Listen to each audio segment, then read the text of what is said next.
Shalom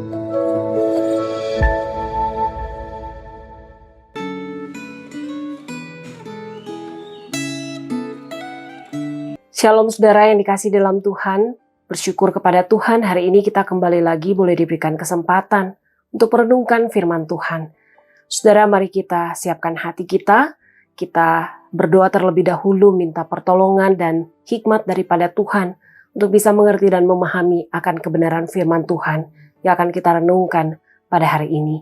Mari kita berdoa. Ya Tuhan, kami sungguh memohon kiranya Engkau yang akan membukakan hati dan pikiran kami untuk kami boleh mengerti dan memahami akan kebenaran firman Tuhan yang akan kami renungkan pada hari ini. Roh Kudus, biarlah Engkau juga berbicara kepada kami. Biarlah firman Tuhan ini boleh menjadi kekuatan, boleh menjadi teguran bagi setiap kami. Dan biarlah Tuhan mampukan kami untuk kami boleh melakukan firman ini dalam kehidupan kami. Hanya di dalam nama Tuhan Yesus Kristus, kami berdoa dan kami mengucap syukur. Amin. Saudaraku yang dikasih dalam Tuhan, kita akan sama-sama merenungkan firman Tuhan dari Yehezkiel pasal 37. Saudara, kita tidak akan membaca keseluruhan daripada perikop ini, tetapi kita hanya akan membaca beberapa ayat saja. Kita akan membaca ayat yang pertama sampai ayat yang ke-6. Kemudian kita akan lanjutkan dengan ayatnya yang ke-11. Saya akan bacakan kepada kita sekalian, demikian firman Tuhan. Lalu kekuasaan Tuhan meliputi aku, dan ia membawa aku keluar dengan perantaraan rohnya, dan menempatkan aku di tengah-tengah lembah. Dan lembah ini penuh dengan tulang-tulang. Ia membawa aku melihat tulang-tulang itu berkeliling-keliling, dan sungguh amat banyak bertaburan di lembah itu. Lihat, tulang-tulang itu amat kering. Lalu ia berfirman kepadaku, hai anak manusia, dapatkah tulang-tulang ini dihidupkan kembali? Aku menjawab, ya Tuhan Allah, Engkaulah yang mengetahui.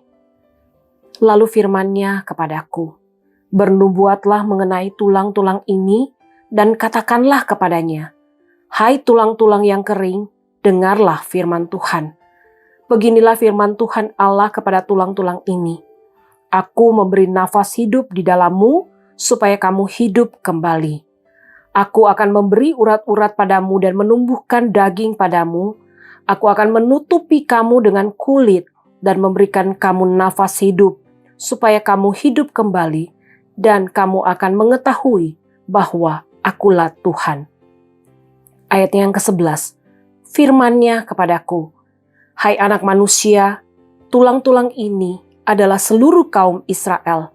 Sungguh, mereka sendiri mengatakan, tulang-tulang kami sudah menjadi kering, dan pengharapan kami sudah lenyap, kami sudah hilang. Saudaraku yang terkasih di dalam Tuhan, konflik yang terjadi antara Ukraina dan Rusia yang masih terus berlangsung sampai pada hari ini, membuat ada begitu banyak orang yang mengalami kesulitan di dalam hidup mereka. Mereka mengalami satu situasi yang begitu luar biasa menderita. Mereka harus kehilangan pekerjaan, anak-anak putus sekolah, mereka tidak bisa beraktivitas dengan normal, dan banyak di antara mereka, saudara, yang mengalami gangguan mental dan juga gangguan fisik. Saudara, tentunya situasi ini membuat mereka mengalami satu putus asa yang begitu besar dan mereka juga mengalami kehilangan akan pengharapan. Saudara, situasi ini jugalah yang dialami oleh umat Israel yang kita baca di dalam Yehezkiel pasal 37 ini, saudara. Pada waktu itu digambarkan bahwa umat Yehuda mengalami situasi putus asa dan mereka kehilangan akan pengharapan. Saudara, hal ini digambarkan oleh Nabi Yehezkiel melalui penglihatannya yang digambarkan melalui tulang-tulang kering yang ada di dalam lembah. Saudara, pada waktu itu umat Yehuda telah dikalahkan oleh tentara Babel dan kondisi mereka pada waktu itu tidak berdaya dan mereka seperti orang mati. Namun, saudara, Tuhan kembali menghidupkan orang-orang mati itu.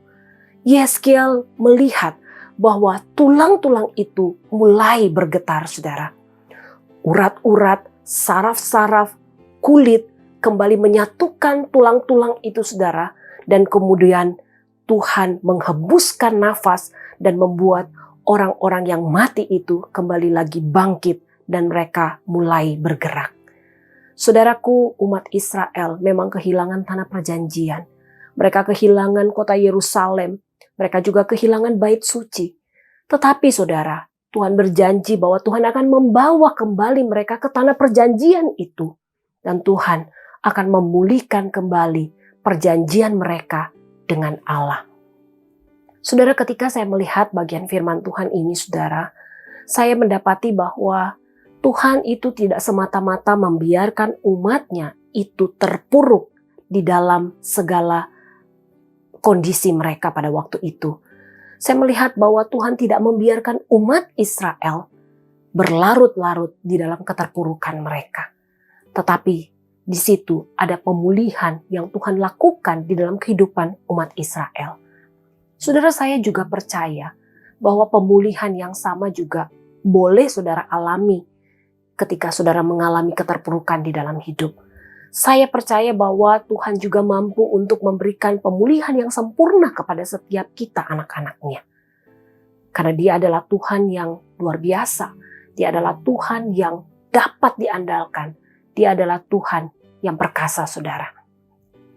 Saudaraku, ketika saya merenungkan bagian firman Tuhan ini, saya teringat dengan satu pujian yang ditulis oleh Welliar Kauntu dan dipopulerkan oleh Sari Simorangkir. Saudara, pujian ini berkata demikian. Ku pandang wajah-Mu dan berseru, pertolonganku datang dari-Mu, peganglah tanganku, jangan lepaskan, Kaulah harapan dalam hidupku. Saudara, ketika kita mengalami satu situasi yang membuat kita tidak berdaya, mungkin kita sedang mengalami satu situasi yang sangat berat dalam hidup kita. Mungkin itu situasi terendah di dalam kehidupan kita. Dan kita mulai kehilangan akan pengharapan kita kepada Tuhan. Saudara, ingatlah bahwa kita punya Tuhan yang luar biasa. Dia adalah Tuhan yang mampu untuk menguatkan kita dan memampukan kita melewati setiap kehidupan yang sulit apapun yang Tuhan izinkan terjadi di dalam kehidupan kita.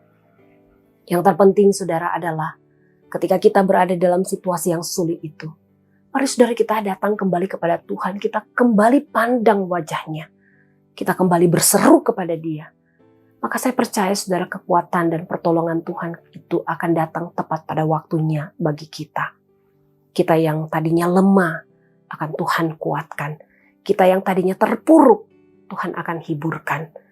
Dan saya percaya saudara, kemuliaan Tuhan akan dinyatakan melalui kehidupan kita di tengah-tengah situasi yang sulit kita alami. Karena di dalam Tuhan kita punya pengharapan yang pasti. Saudara, biarlah firman Tuhan ini akan menolong dan menguatkan kita dan memampukan kita untuk menjalani kehidupan yang masih Tuhan percayakan kepada kita. Mari kita berdoa. Terima kasih Tuhan, kami bersyukur buat firman-Mu yang boleh kembali menguatkan kami, menghibur kami, dan menyapa kami semua pada hari ini. Kami terus berdoa kiranya setiap kami yang sedang bergumul, biarlah Tuhan Engkau yang tolong, sehingga kami tidak berlarut-larut di dalam pergumulan kami, di dalam keterpurukan kami. Tetapi pada saat-saat di mana kami merasa kami mulai lemah, kami mau memandang kepada Engkau. Kami mau mengandalkan Engkau dalam kehidupan kami. Terima kasih Tuhan. Kami sungguh bersyukur untuk firman-Mu, dan kiranya Engkau menolong kami untuk kami bisa melewati sepanjang hari ini. Hanya di dalam nama Tuhan Yesus Kristus, Tuhan dan Juru Selamat kami yang hidup, kami berdoa, kami mengucap syukur. Amin.